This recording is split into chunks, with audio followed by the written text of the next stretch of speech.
Okay, hi there. Hello. Just so you are aware, the following interview will be recorded. Is that... That's fine. That's fine? Okay, thanks. Okay, let's get straight into this. First question. How did you become a graphic novelist? What qualifications are required? There are absolutely no qualifications required except owning a piece of paper and a pencil. But I started doing comics when I was 14 and have just been doing them ever since, and have just gone professional with it in the past sort of year and a half, but I have been publishing for about 8 years. As far as qualifications go, I am a qualified teacher, though I don't do that, and I do have a degree of fine arts, which is effectively the degree in making pretty pictures, which I was never very good at. Okay. So how do graphic novels differ from the average comic book, in your opinion? The term graphic novel is used to describe a comic book, which is still a comic book, let's face it. It fits all the conventions. But it's something that is usually longer and can stand alone and is considered to be of more literary merit, which is why things like Sandman and Watchmen and Dark Knight Returns are considered graphic novels, whereas your average Batman story is not. It's just a comic book. Yep. Okay. What inspired you into going into this so-called profession? I wanted to be a filmmaker when I was younger. I've been making films since I was about 4, and not very good ones, mostly filmed with like two plastic Lego men sitting in a boat in a toilet, being scared of a waterfall that was coming soon. And then I realised as I got older that making films was really, really expensive if you wanted it to look any good, whereas drawing pictures you can do whatever special effects you like. And I'd always been told I was good at drawing, so I just believed people. So you enjoy it? I enjoy writing it, and occasionally I enjoy drawing it. I would be really happy if I could draw big, full-page pictures of dinosaurs fighting each other all of the time, but drawing small panels and lots of headshots and lots of talking gets a little tedious. Yep. Would you consider it a well-paid job? It can be. It definitely can be.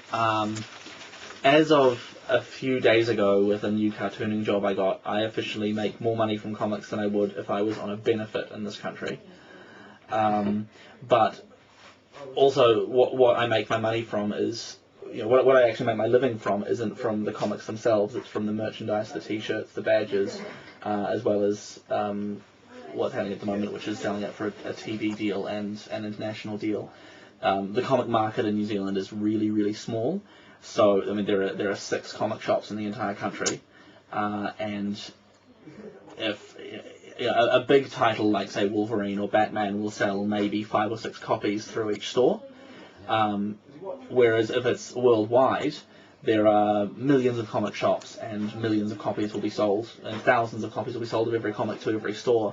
A friend of mine just did a comic which sold, just one issue sold 500,000 copies because it was Spider-Man meets Barack Obama.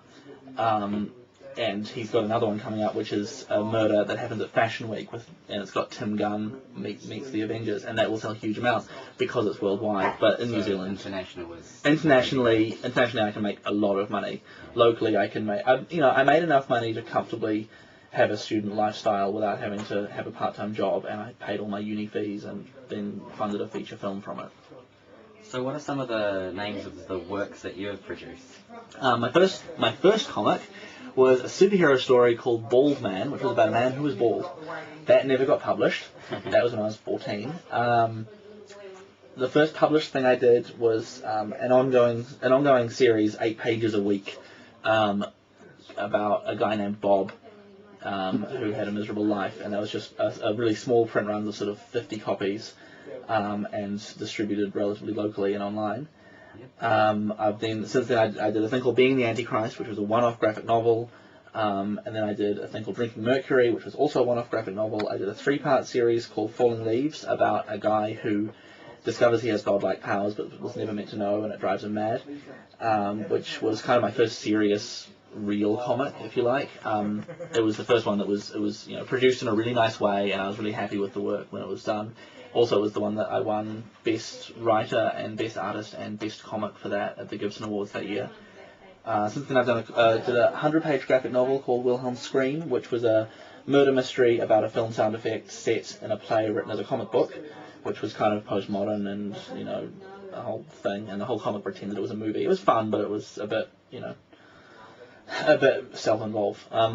And then since then, I was working on a feature film about comic books, then got an offer to do a monthly comic series from a concept I'd had called Gunnosaurus, which has now been turned into Blastosaurus, and I've been doing that as a monthly comic in New Zealand. It's the first and only monthly comic in New Zealand, and that's been picked up by an overseas company and will be getting worldwide distribution. Cool. And so, are you working on anything now? I'm still working on Blastosaurus. I'm working on issue 15. There are 150 issues in total, plus Halloween specials, plus a spin-off called Terry Green Monster Hunter, plus a spin-off called I Fight Crime, which is a daily comic strip about two guys who work in a comic shop. I'm also working on a 12-issue graphic novel called Silver Age, which is about the death of the Silver Age comic book and the possibility that superheroes were, in fact, once real. I'm also working on a thing called The Daring Tales of Sir Barnaby Goodspeed, which I'm co-writing with Aidan Caulfield, which is a sort of Victorian Jekyll and Hyde meets James Bond meets Fight Club. I'm working on a thriller called Seizure, which is about a woman who has seizures and kills people, which is all set in one apartment building, so it'll be kind of interesting to work out how to portray that visually in a really limited space. And I'm also working on a time travel story about saving John Lennon's life. So, cool. Yeah, everyone always gives me a look when I say that one, but it's going